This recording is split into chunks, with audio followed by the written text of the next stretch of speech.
तो हेलो दोस्तों, नमस्कार। कैसे हो आप सभी? स्वागत है आपके अपने यूट्यूब चैनल आओ ज़रा सीखो ज़रा में कुछ और नया सीखते हैं। दोस्तों, आज हम बात करने वाले हैं ज्योग्राफी मैराथन की पार्ट 2। कल हमने 1 से लगाकर 50 MCQ कर लिए थे। वीडियो ज़्यादा बड़ी नहीं हो जाएगी, इस कारण हमने क्लास 2 पार्ट में डिवाइड किए। तो दोस्तों, आज शुरू करते हैं इसका पार्ट 2।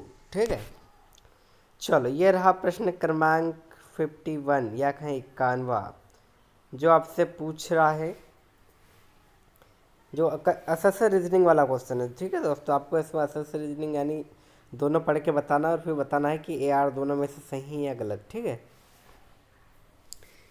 प्रश्न क्रमांक 51 ये पूछ रहा आपसे कि भारत, ऑप्शन है, असर दिया है कि भारत का अधिकांश वर्षा दक्षिण पश्चिम मानसून से होती है और रीजन दक्षिण पश्चिम मानसून बंगाल की खाड़ी और अरब सागर से नमी लेकर आती है। तो बता दोस्तों, इसका राइट आंसर क्या हो जाएगा? ऑप्शन ए आर दोनों सही या सही है और आर ए की सही व्याख्या करता है। ऑप्शन बी, ए और आर दोनों सही है पर आर ए की सही व्याख्या नहीं करता। ऑप्शन सी, ए सही है पर आर गलत। और ऑप्शन डी, ए गलत पर आर सही। तो बता दोस्तों, इसका राइट आंसर क्या हो जाएगा? तो आप कहेंगे इसका राइट आंसर हो जाएगा ऑप्शन ए, जिसमें ये बताएगा कि ए आर दोनों सही और ए आर की सही व्याख्या करता है। यानी भारत का अधिकांश वर्षा दक्षिण पश्चिम मानसून से होता है, ये बात सत्य है। और इसीलिए दक्षिण पश्चिम मानसून बंगाल की खाड़ी और अरब सागर से नमी लेकर आता है। ठीक है, इसकी व्याख्या देखेंगे, भारत का लगभग 75% वर्षा दक्षिण पश्चिम मानसून से होता है, ये बात सत्य है। और यह नमी बंगाल की खाड़ी और अरब सागर से लेकर उड़ता है या आता है यहाँ से। ठीक है, प्रश्न क्रमांक 52 स्टेटमेंट वाला क्वेश्चन है, जो पूछ रहा है कि निम्न कथनों पर विचार कीजिए। यानी ये जो कथन दिए गए इनमें पढ़िए, उसके बाद इनमें से कौन से सही है उस पर बात करेंगे। ठीक है, पहला, आर्कटिक महासागर हिंद महासागर से बड़ा है क्या? दूसरा, प्रशांत महासागर सभी महासागर में सबसे बड़ा है। तीसरा, अटलांटिक महासागर की तटरेखा जो सबसे लंबी है। तो बता दोस्तों, इसका राइट आंसर क्या है? सही कथन कौन सा है? ऑप्शन ए, केवल एक सही, एक और दो सही।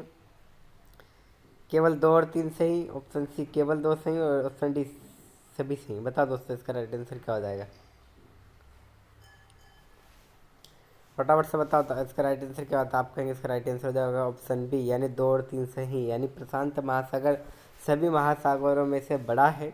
जी हाँ दोस्तों, अटलांटिक महासागर तटरेखा सबसे लंबी है। जी हाँ, दो और तीन सही है और ए जो है गलत है। ठीक है, इसकी व्याख्या पढ़ते हैं कि आर्कटिक सबसे छोटा है और प्रशांत सबसे बड़ा है और अटलांटिक की तटरेखा सबसे लंबी है।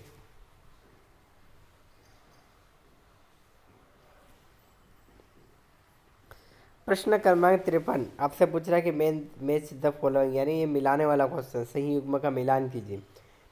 ठीक है, लेटराइट मिट्टी, कपास, काली मिट्टी, चाय और काफ़ी, जल और मिट्टी, धना और गाल, और लाल मिट्टी बाजरा। तो बता दोस्तों, इसका राइट आंसर क्या हो जाएगा मिलान में? ठीक है, ये ऑप्शन दिए गए हैं, एक पहले का दूसरा, दूसरे का पहला, सी का तीसरा, डी का चौथा। बताओ ये। ठीक है, इस टाइप से दिया है option A B C D. बताओ दोस्तों, इसका राइट आंसर क्या हो जाएगा? तो आप कहेंगे इसका राइट आंसर ऑप्शन है, यानी पहले का दूसरा, यानी लेटराइट मिट्टी जो चाय और कॉफ़ी से संबंधित है। ठीक है, काई से संबंधित है तो आप कहेंगे कॉफ़ी से, चाय और कॉफ़ी से।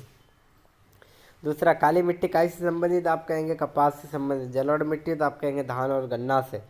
वो लाल मिट्टी तो बाजरा से। ठीक है, तो व्याख्या, लेटराइट मिट्टी जो है चाय और कॉफ़ी से संबंधित, काली मिट्टी कपास से, जलोढ़ मिट्टी गन्ना एवं धान से, और लाल मिट्टी बाजरा से। ठीक है, प्रश्न क्रमांक 54 क्रोनोलॉजिकल क्वेश्चन है, जो पूछ रहा है आपसे कि निम्न नदियों की पश्चिम से पूर्व के क्रम में लगाए, यानी पश्चिम से पूर्व के क्रम से लगाना है। गोदावरी, कृष्णा, महानदी और कावेरी।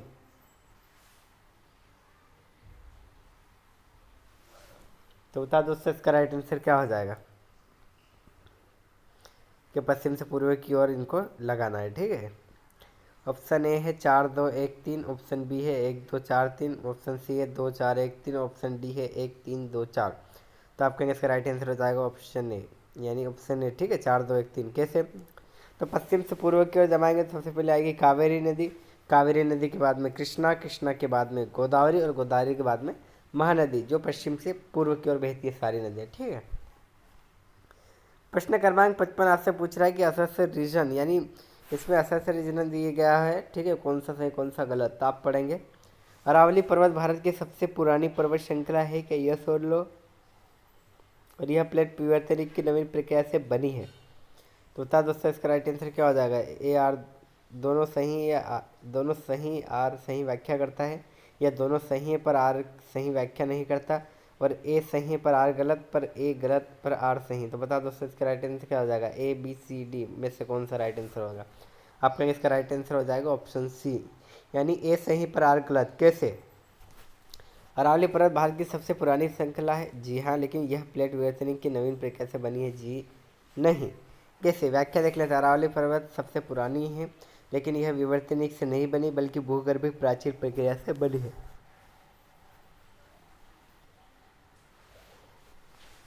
यानी कहने का मतलब यह होगा कि जो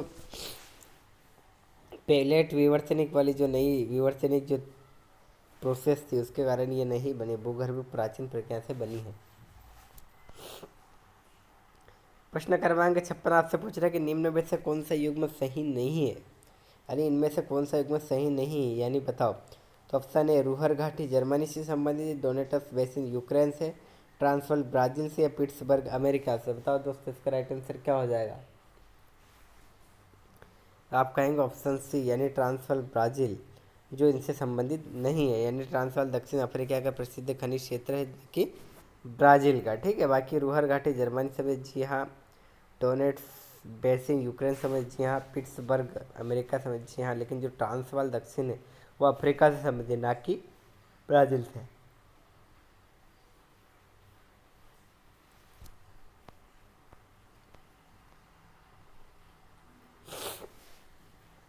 प्रश्न क्रमांक 57 आपसे पूछ रहा है कि ओजोन परत स्ट्रेटोस्फीयर में पाई जाती है, जी हाँ, यस और नो। और ओजोन परत पृथ्वी की हानिकारक पराबैंगनी किरणों से बचाती है। तो बताओ दोस्तों इसका राइट आंसर क्या आ जाएगा। सही विकल्प चुनिए। केवल एक सही है, केवल दो सही है, केवल एक और दोनों सही है, या दोनों गलत है। बता दोस्तों इसका राइट आंसर क्या होगा। तो आपके इसका राइट आंसर होगा ऑप्शन सी, यानी एक और दोनों सही है। ओजोन परत स्ट्रेटोस्फीयर में है और वी किरणों से सुरक्षा करती है, यानी पराबैंगनी आने वाली किरणों से ये रक्षा करती है। प्रश्न क्रमांक 58 आपसे पूछ रहा है कि निम्न में से किस नदी को बिहार का शोक कहा जाता है। ऑप्शन ए गंडक को, ऑप्शन बी कोसी को, ऑप्शन सी सोन को, ऑप्शन डी दामोदर को। तो आप कहेंगे दोस्तों इसका राइट आंसर हो जाएगा ऑप्शन बी कोसी को। कोसी नदी बिहार में बार बार बाढ़ लाकर विनाश करती है और इसलिए इसे बिहार का शोक कहा जाता है। प्रश्न क्रमांक 59 आपसे पूछ रहा है कि असर रीजनिंग, ठीक है, पूछ रहा है आपसे कि भूमध्य रेखीय क्षेत्र सदाबहार वनों से आच्छादित है क्या, और यहाँ पूरे वर्ष उच्च तापमान में वर्षा होती है या नहीं। ए आर दोनों सही है, सही की व्याख्या करता है, या दोनों सही पर आर सही व्याख्या नहीं करता। ऑप्शन ए सही है पर आर गलत है, और ऑप्शन डी ए गलत है पर आर सही है। तो बता दोस्तों राइट आंसर क्या हो जाएगा। तो आप कहेंगे इसका राइट आंसर हो जाएगा ऑप्शन ए, यानी ए और आर दोनों सही और ए आर की सही व्याख्या करता है। यानी भूमध्य रेखीय क्षेत्र सदाबहार वनों से आच्छादित है, जी हाँ दोस्तों ये सदाबहार वन से आच्छादित है, और यहाँ पूरे वर्ष उच्च तापमान और वर्षा होती है। यानी यहाँ का जो तापमान है, यहाँ पे जो रोशनी तेज धूप आती है सूर्य की वो ज़्यादा पड़ती है, और गर्मी भी ज़्यादा पड़ती है। इसी कारण यहाँ पर जो संगणक के प्रोसेस होने के कारण यहाँ पर वर्षा भी ज़्यादा होती है। भूमध्य रेखीय जलवायु गर्म व आर्द्र होती है और इसीलिए सदाबहार वन पनपते हैं। प्रश्न क्रमांक 60 क्रोनोलॉजिकल जो पूछ रहा है कि भारत के निम्न कृषि मौसम को क्रम में लगाइए, यानी खरीफ रबी और जायद को क्रम में लगाना है, ठीक है।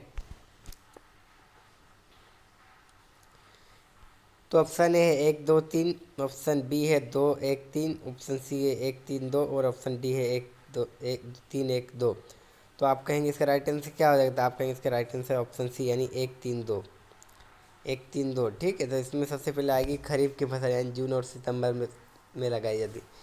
जायद की फसल मार्च और जून में, और रबी की फसल अक्टूबर मार्च में।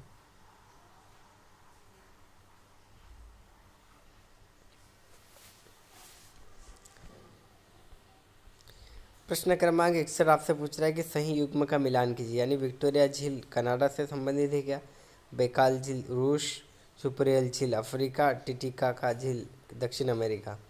तो बताओ दोस्तों इसका राइट आंसर क्या हो जाएगा।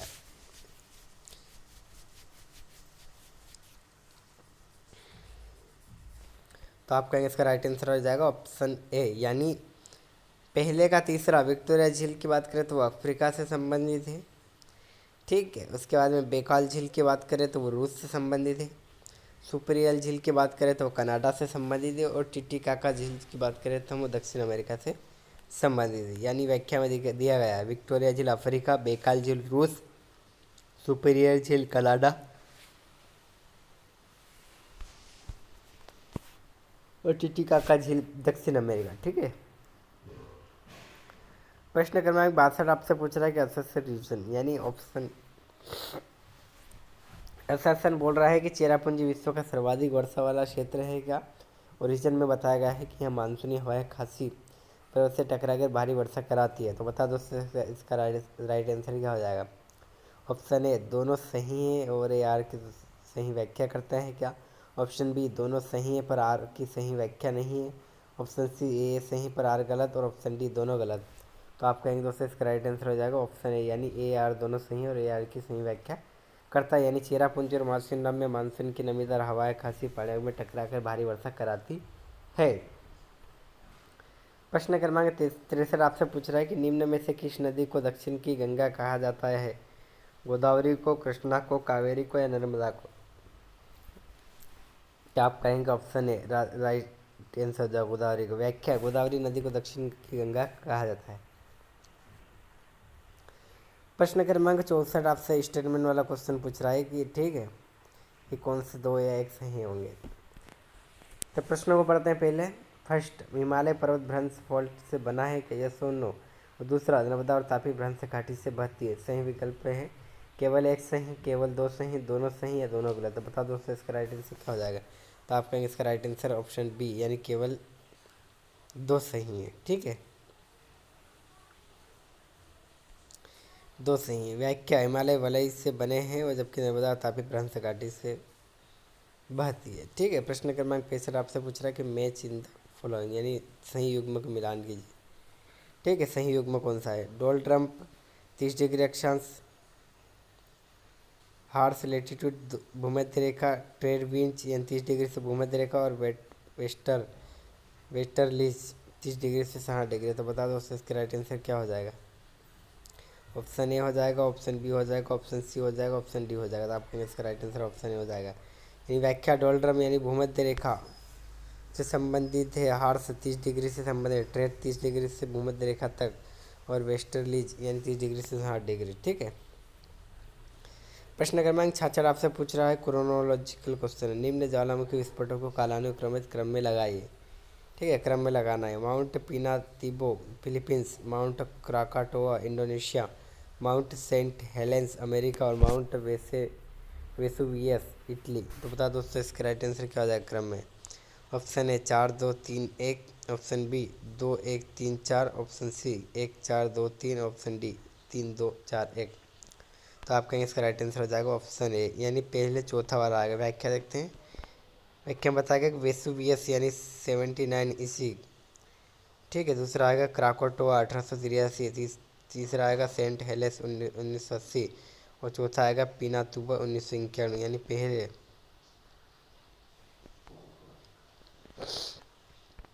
यानी पहला कौन सा आएगा तो चौथा आएगा।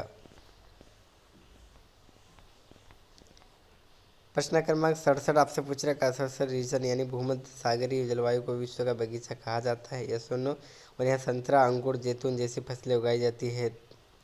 बता दो सर राइट आंसर। आपका एक राइट आंसर हो जाएगा ऑप्शन है, यानी भूमध्य सागरीय जलवायु में फलोत्पादन प्रचुर मात्रा में होता है, इसलिए इसे विश्व का बगीचा कहा जाता है। प्रश्न क्रमांक 68 स्टेटमेंट वाला है, जिसमें पूछा है कि इंडोनेशिया विश्व का सबसे बड़ा द्वीप समूह है क्या। और जापान प्रशांत महासागर में स्थित एक द्वीप समूह है। सही विकल्प चुनिए, केवल एक सही, केवल दो सही, दोनों सही या सही दोनों गलत। तो आप कहेंगे इसका राइट आंसर जाएगा ऑप्शन सी, यानी दोनों सही है। इंडोनेशिया में 17,000 द्वीपों वाला सबसे बड़ा द्वीप समूह है। जापान भी द्वीप समूह है। प्रश्न क्रमांक 69 आपसे पूछ रहा है कि डार्विन करंट किस महासागर में पाया जाता है। Option A Prashant, option B Hind, option C Atlantic, option D Arctic. तो आपका इसका राइट आंसर हो जाएगा option A Prashant. Darwin current Prashant महासागर में एक ठंडा समुद्री प्रवाह है। प्रश्न क्रमांक 70 आपसे पूछ रहा है सही युग्म कौन सा है, एक मिलाइए। ठीक है, तापी नदी खंबात की खाड़ी, गोदावरी नदी बंगाल की खाड़ी, माही नदी अरब सागर, गंगा नदी सुंदरबन डेल्टा। ऑप्शन ए में 3, बी में 2, सी में 1, डी में 4। ऑप्शन बी ए में 1, बी में 4, सी में 3, डी में 2। ऑप्शन सी ए में 4, बी में 1, सी में 2, डी में 3। और ऑप्शन डी ए में 2, बी में 3, सी में 1 और डी में 4। तो बता दो इसका राइट आंसर क्या हो जाता है। आप कहेंगे इसका राइट आंसर ऑप्शन है, यानी ताप्ती नदी अरब सागर से संबंधित है, गोदावरी नदी बंगाल की खाड़ी से, माही नदी खंबात और गंगा नदी सुंदरबन डेल्टा से। प्रश्न क्रमांक 71 आपसे पूछ रहा है कि असर से रीजनिंग दिया है, ठीक है। कथन कारक यानी कथन दिया है कि थार मरुस्थल मानसून की वर्षा से वंचित रहता है, यस और नो। पर अरावली पर्वत मानसूनी हवा के मार्ग के समांतर स्थित है। तो बता, दोनों सही है आर की सही व्याख्या, दोनों सही पर आर सही व्याख्या नहीं करता, एक ए सही पर आर गलत और दोनों गलत।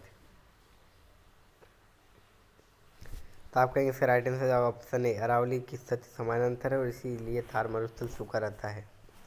प्रश्न क्रमांक 72 आपसे पूछ रहा है कि ग्रेट बैरियर रीफ किस देश से संबंधित है। तो आप कहेंगे न्यूजीलैंड से, ऑस्ट्रेलिया से, इंडोनेशिया से या फिलीपींस से। तो आप कहेंगे इसका right answer option B Australia से। ग्रेट बैरियर रीफ क्वींसलैंड तट में ऑस्ट्रेलिया में है। बात करते क्रोनोलॉजिकल 73 क्वेश्चन। निम्न भारतीय भूगर्भीय युग को क्रम में लगाए, यानी पूरा पाषाण काल, मध्यकाल, नवपाषाण काल और धातु युग। तो बताओ इसको राइट आंसर क्या होगा दोस्तों, इसको क्रम में लगाना है, ठीक है। तो पहला, दूसरा, तीसरा, चौथा, पहला, ठीक है। दूसरा में ऑप्शन बी, दूसरा, पहला, तीसरा, चौथा। ऑप्शन सी 1 3 2 4 और ऑप्शन डी 3 1 4 2। तो आप कहेंगे ऑप्शन ए, यानी पूरा पाषाण काल, पूरा पाषाण के बाद में क्या आया, तो मध्य पाषाण काल, मध्य पाषाण काल के बाद में नवपाषाण काल और नवपाषाण काल के बाद में धातु का युग, यानी धातु पे धातु का उपयोग होना ज़्यादा मात्रा में शुरू हो गया।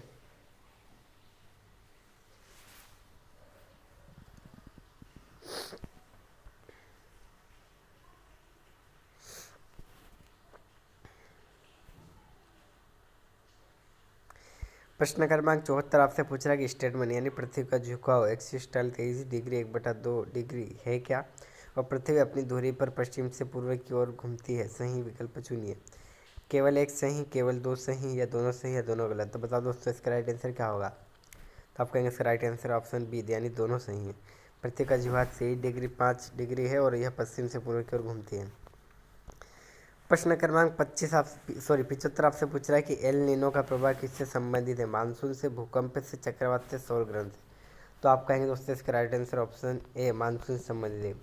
एल नीनो प्रशांत महासागर की असामान्य गर्मी है जो भारत में सहित विश्व के मानसून पर असर डालती है। ठीक है, मैराथन क्लास ज्योग्राफी का पार्ट डी यानी पार्ट से आपने कंप्लीट कर लिया है। 76 से 100 तक के 25 क्वेश्चन अब यहाँ पे आगे देखने को मिलेंगे, ठीक है। प्रश्न क्रमांक 76 असर रीजनिंग वाला फिर दिया है। इसमें पूछा कि इंडो गंगा ब्रह्मपुत्र मैदान विश्व के सबसे ऊंचाई मैदानों में से एक है क्या, और यहाँ ज्वालामुखी मिट्टियाँ पाई जाती है। ऑप्शन ए है दोनों सही और आर सही व्याख्या करता है क्या, या दोनों सही पर आर सही व्याख्या नहीं करता है क्या, और ऑप्शन सी ए सही पर आर गलत और ऑप्शन डी दोनों गलत। तो बता दोस्तों इसका राइट आंसर क्या हो जाएंगे। तो आपको इसका राइट आंसर ऑप्शन सी यानी ए सही पर आर गलत। यह मैदान जल और मिट्टी से बना है, न कि ज्वालामुखी मिट्टी से।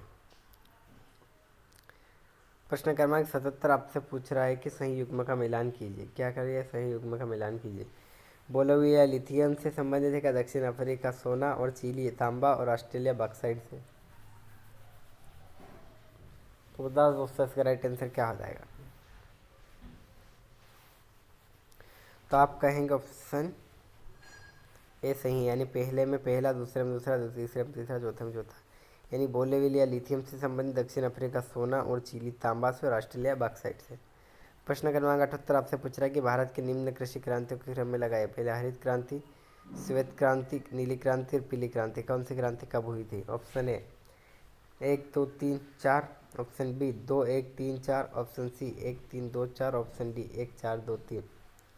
तो आप कहेंगे इसका राइट आंसर ऑप्शन है, यानी हरित क्रांति सबसे पहले हुई थी 1960 के दशक में, श्वेत क्रांति 1970 के दशक में, नीली क्रांति 1980 के दशक में और पीली क्रांति 1990 के दशक में। प्रश्न क्रमांक 79 पूछ रहा है कि स्टेटमेंट क्वेश्चन है, ठीक है। ज्वालामुखी विस्फोट पृथ्वी के आंतरिक बल का परिणाम है क्या, यस और नो। और सुनामी केवल वायुमंडलीय कारणों से उत्पन्न होती है। सही विकल्प चुनिए। केवल एक सही, केवल दो सही, दोनों सही या दोनों गलत। तो आप कहेंगे दोस्तों इसका राइट आंसर हो जाएगा ऑप्शन है केवल एक सही, यानी ज्वालामुखी आंतरिक बल का परिणाम है, जबकि सुनामी समुद्र तल भूकंप ज्वालामुखी से होती है और वायुमंडल के कारण से नहीं। प्रश्न क्रमांक 80 आपसे पूछ रहा है कि हम्बोल्ट करंट किस तट से संबंधित है? पेरू तट से, चिली तट से, दक्षिण अफ्रीका तट से, ऑस्ट्रेलिया तट से। तो आप कहेंगे इसका राइट आंसर हो जाएगा ऑप्शन ए पेरू तट से। हम्बोल्ट करंट यानी पेरू करंट दक्षिण अमेरिका के पेरू तट से संबंधित ठंडी समुद्र प्रवाह है। प्रश्न क्रमांक 81 आपसे पूछ रहा है कि असल यानी टेक्टोनिक प्लेटों की गति से भूकंप आते हैं और प्लेट केवल पृथ्वी की सतह पर हवा की दिशा से चलती है। ऑप्शन ए दोनों सही है और आर सही व्याख्या करता है क्या? ऑप्शन बी दोनों सही है पर आर सही व्याख्या नहीं है। ऑप्शन सी ए सही पर आर गलत और ऑप्शन डी दोनों गलत। तो आप कहेंगे इसका राइट आंसर हो जाएगा ऑप्शन सी यानी ए सही, यानी टेक्टोनिक प्लेटों की गति से भूकंप आते हैं। जी ये बात सही है, लेकिन प्लेट केवल पृथ्वी की सतह पर हवा और दिशा से चलती है, ये बात गलत है। इस कारण ऑप्शन सी सही है। ठीक है, व्याख्या के बाद केवल प्लेट मैग्मा की संबंध धारा से चलती है और हवा से नहीं। भाई प्रश्न क्रमांक 82 आपसे पूछ रहा है कि भारत के प्रमुख खनिज उत्पादक राज्यों का सही युग्म मिलान कीजिए। यानी झारखंड लोहा इस्पात से संबंधित है, यहाँ पे उत्पादन किया जाता है। राजस्थान तांबा, छत्तीसगढ़ बॉक्साइट, उड़ीसा कोयला। ऑप्शन ए में चौथा, दूसरे में बी में दूसरा, सी में तीसरा, डी में पहला। ऑप्शन बी ए में पहला, ऑप्शन बी में तीसरा, ऑप्शन सी में दूसरा, डी में चौथा। ऑप्शन सी ए में दूसरा, बी में पहला, सी में फोर, डी में तीसरा। ऑप्शन डी ए में चौथा, बी में पहला, सी में दूसरा और डी में तीसरा। तो बता दो उसका राइट आंसर क्या हो जाएगा? तो आपका इसका राइट आंसर हो जाएगा ऑप्शन ए यानी झारखंड कोयला से संबंधित, राजस्थान तांबा से, छत्तीसगढ़ बॉक्साइट से और उड़ीसा लोहा इस्पात से। प्रश्न क्रमांक 83 पूछ रहा आपके कैस्पियन सागर की विशेषता क्या है? यह खारे पानी की झील है क्या? ये विश्व की सबसे बड़ी झील है क्या? यह समुद्र से जुड़ी नहीं या उपरोक्त सभी? तो आपका इसका राइट आंसर हो जाएगा ऑप्शन डी उपरोक्त सभी।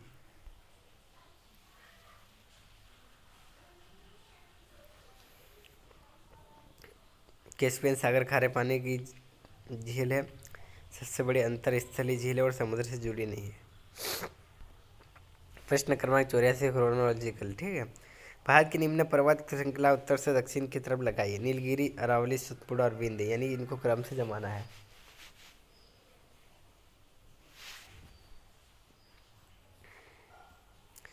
तो बता दो इसका राइट आंसर क्या हो जाएगा? पहला, दूसरा, तीसरा, चौथा।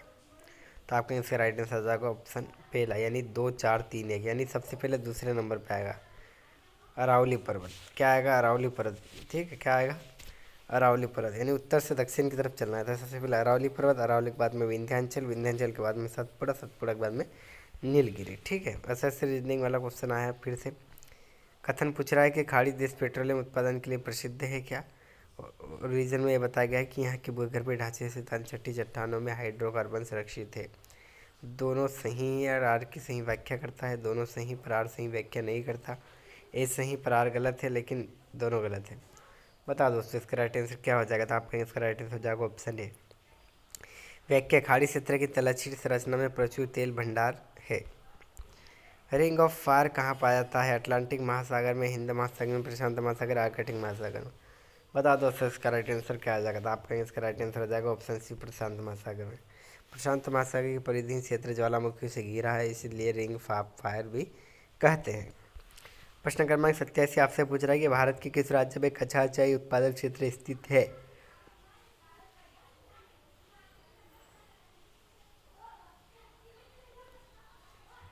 असम में, त्रिपुरा में, पश्चिम बंगाल में, मेघालय में। आप कहेंगे ऑप्शन है असम में।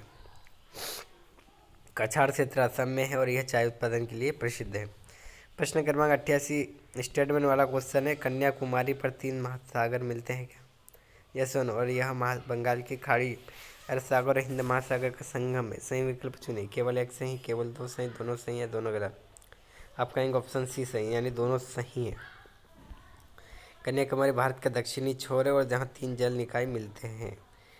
मकान जीरा पठान किस देश में है? तो आप कहेंगे भारत में, ब्राज़ील में, दक्षिण अफ्रीका में, ऑस्ट्रेलिया में। तो आप कहेंगे दोस्तों इसका राइट आंसर हो जाएगा ऑप्शन सी, दक्षिण अफ्रीका में। मकान जीरा पठान अफ्रीका, दक्षिण अफ्रीका में है।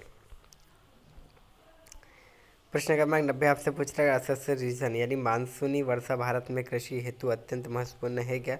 जी हाँ, भारत की कृषि अधिकांश वर्षा पर आधारित होती है। जी हाँ, दोनों सही आर सही व्याख्या करता है, दोनों सही पर आर सही व्याख्या नहीं करता। ए सही पर आर गलत और दोनों गलत। आप कहेंगे ऑप्शन ए, भारत में सिंचाई का सीमित विस्तार है और इसलिए वर्षा पर कृषि निर्भर है। प्रश्न क्रमांक 91 आपसे पूछा कि निम्न में से किस नदी को ओडिशा का शोक कहा जाता है? महानदी को, ब्राह्मणी को, स्वर्णरेखा और बेतवा को। तो आप कहेंगे दोस्तों इसका right answer option A, Mahanadi को। महानदी बार बार बाढ़ लाकर ओडिशा को प्रभावित करती, इसे ओडिशा का शोक भी कहा जाता है। मैचिंग यानी सहयोग में मैच करना, ठीक है। ओलावृष्टि, कन्वेंशनल वर्षा, मानसूनी वर्षा, ओरोग्राफिक वर्षा, पर्वतीय वर्षा, फ्रंटल वर्षा, भूमध्य रेखीय वर्षा, चक्रवाती वर्षा। तो बता दोस्तों इसका राइट आंसर क्या हो जाएगा? Option A, B, C, D. तो आप कहेंगे इसका राइट आंसर ऑप्शन ए, यानी ओलावृष्टि है वो फ्रंटल से संबंधित है, मानसून ओरोग्राफिक से, पर्वतीय चक्रवाती से और भूमध्य रेखा कन्वेंशनल से। प्रश्न क्रमांक 83 आपसे पूछ रहा है कि भारत का सबसे अधिक शहरीकृत राज्य कौन सा है? तो आप कहेंगे option A Maharashtra, B Goa, option C Tamil, option D Kerala. तो राइट आंसर क्या हो जाएगा? तो आप कहेंगे ऑप्शन बी, तो गोवा। गोवा का शहरीकरण प्रतिशत सबसे अधिक है। प्रश्न क्रमांक 84 आपसे पूछ रहा है कि असस्य रीजन यानी मरुस्थलीकरण का कारण अत्यधिक वनों की कटाई और अति चराई है और यह प्रक्रिया केवल सहारा मरुस्थल में होती है। तो बता दोस्तों इसका राइट आंसर क्या हो जाएगा? आप कहेंगे इसका राइट आंसर ऑप्शन सी, यानी ए सही और आर गलत। यानी मरुस्थली का कारण जो अत्यधिक वनों की कटाई और अति चराई है, जी हाँ, यह प्रक्रिया केवल सहारा मरुस्थल में होती है, ये बात गलत है। प्रश्न क्रमांक 95 आपसे पूछ रहा है कि भारत में सबसे बड़ा पेट्रोलियम उत्पादक क्षेत्र कौन सा है? अंकलेश्वर, बॉम्बे हाई, डिगबोई और नाहरकटिया। तो बता दोस्तों राइट आंसर क्या होगा? Option B, Bombay High. Bombay High Bharat का सबसे बड़ा पेट्रोलियम उत्पादन क्षेत्र है। प्रश्न क्रमांक 96 क्रोनोलॉजी का निम्न भारतीय पंचवर्षीय योजना को क्रम में लगाया। हरित क्रांति, ऑपरेशन फ्लड, पंचवर्षीय योजना की शुरुआत।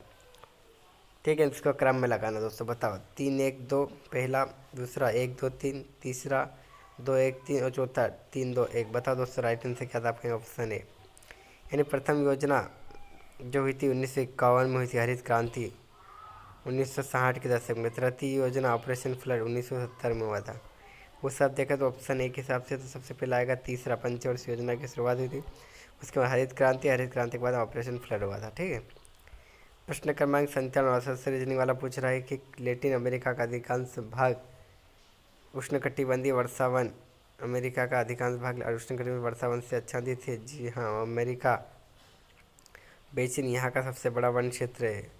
दोनों सही, आर आर की व्याख्या सही है, दोनों सही, आर व्याख्या सही नहीं, ए सही पर आर गलत और दोनों गलत। बता दोस्तों आप कहेंगे राइट आंसर ऑप्शन ए। ठीक है, अमेजन बेसिन विश्व का सबसे बड़ा उष्णकटिबंधीय वर्षावन है। प्रश्न क्रमांक 98 नियाग्रा जलप्रपात किस दोनों देशों के बीच में? America Canada, America Mexico, Canada Greenland, America Cuba. तो आप कहेंगे दोस्तों इसका राइट आंसर हो जाए अमेरिका कनाडा। यानी नियाग्रा जलप्रपात अमेरिका न्यूयॉर्क और कनाडा ओंटारियो की सीमा पर है। प्रश्न क्रमांक 99 आपसे पूछ रहा है कि विश्व का सबसे बड़ा डेल्टा कौन सा है? Option A Amazon, option B Ganga Brahmaputra, option C Nile और ऑप्शन डी मिसिसिपी। तो आप कहेंगे दोस्तों इसका राइट आंसर हो जाएगा ऑप्शन बी, गंगा ब्रह्मपुत्र। ठीक है। व्याख्या, गंगा ब्रह्मपुत्र डेल्टा सुंदरबन विश्व का सबसे बड़ा डेल्टा है। आज का अंतिम प्रश्न ये रहा और पूछ रहा है कि असस्य रीजन ध्रुवीय क्षेत्रों में वनस्पति नगण्य होती है क्या और यहाँ अत्यधिक निम्न तापमान और अधिकांश भूमि हिमाच्छादित रहती है। बता दोस्तों इसका राइट आंसर क्या हो जाए? क्या दोनों सही और ए आर की दोनों सही व्याख्या करता है? क्या दोनों सही है और ए आर की आर व्याख्या सही नहीं करता? और ऑप्शन सी, ए सही पर आर गलत और दोनों गलत भी। तो आपका इसका राइट आंसर हो जाएगा ऑप्शन ए, अत्यधिक ठंड और बर्फ के कारण ध्रुवीय क्षेत्रों में वनस्पति नहीं पनप पाती है। ठीक है दोस्तों, वीडियो पसंद आए तो लाइक शेयर सब्सक्राइब जरूर करेगा। अगर आपकी इस वीडियो की पीडीएफ अगर चाहिए तो आपको ग्रुप में लिंक, डिस्क्रिप्शन में लिंक दे दूँगा, आओ जरा सीखो जरा व्हाट्सअप ग्रुप की। उसमें आप जैसे ही क्लिक करोगे उस लिंक पर तो ग्रुप ओपन होगा। ग्रुप होने के बाद में ज्वाइन कर दोगे, कुछ ही समय बाद आपको इस वीडियो की पीडीएफ मिल जाएगी। ठीक है दोस्तों, ताकि आपको वीडियो बार बार देखने की ज़रूरत नहीं पड़े। अगर वीडियो पसंद आए तो लाइक शेयर सब्सक्राइब जरूर करेगा। वीडियो देखने के लिए धन्यवाद दोस्तों, मिलते हैं नेक्स्ट वीडियो में।